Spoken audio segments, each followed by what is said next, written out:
Korea seakan tak terpengaruh produktivitasnya bikin film atau drakor di masa pandemi. Buktinya, sudah ada deretan film Korea yang mengantre untuk tayang di bioskop.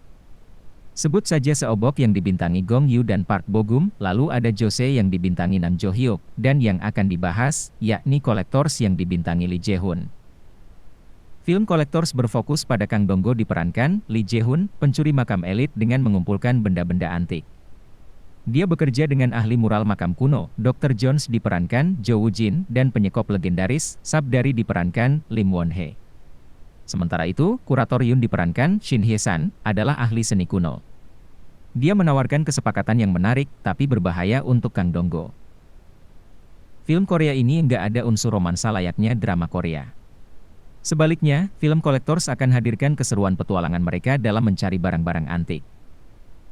Spoiler alert, video ini mengandung bocoran film Collectors yang bisa saja mengganggu buat kalian yang belum menonton. Seperti premisnya, film Collectors bercerita tentang para perampok makam dan pengoleksi barang-barang antik. Jadinya, kita bakal diperlihatkan barang-barang curian yang bernilai tinggi secara budaya dan materi. Bahkan saking tingginya, rasanya nggak cukup dibayar dengan uang. Dalam mencari barang-barang tersebut, penonton ditampilkan serentetan fakta sejarahnya. Mulai dari benda budaya Korea yang dicuri Jepang, sampai pedang Excalibur versi dinasti Joseon. Selain itu, profesi pencuri makam ternyata nggak main-main. Mereka harus hilangkan rasa empati pada pemilik makam yang dicuri dan bertaruh nyawa di atasnya, karena keuntungan yang diperoleh tak sedikit. Seperti yang dilakukan Kang Dong-go dan keluarganya, Dr. Jones, dan Sabdari. Saking keuntungannya yang tinggi, sampai ada mafia benda antik yang mengoleksinya. Bahkan, menempuh cara-cara kotor demi memperoleh benda-benda peninggalan sejarah. Kisah kriminal ini ditampilkan apa adanya dari segi alur dan karakternya. Bahkan, premis ini sebenarnya sudah familiar dengan film-film mafia pada umumnya. Menariknya, justru ditampilkan lebih kompleks, terutama twistnya, alih-alih adegan tersebut menampilkan kecerdikan dari para karakter. Ketegangan yang dibangun bisa memainkan emosi penonton, terutama pada bagian menuju klimaks. Dialog apa adanya yang sering kocak pun mencairkan suasana, seperti adegan keluarga angkat Kang Dong-go berkumpul dengan Dr. Jones atau Sabdari. Dari awal, sinematografinya digarap dengan apik. Mulai dari one shot saat Kang Dong-go menawarkan benda pusaka ke para kolektor di pasar, memburu keramik lukisan yang terpendam di bawah tanah, sampai ruang besi si mafia kolektor. Benda-benda antik yang dikumpulkan bikin salah fokus.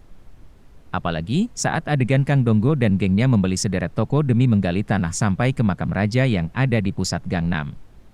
Kemudian, perpindahan scan saat twist ditampilkan cepat pun bikin penonton terpukau.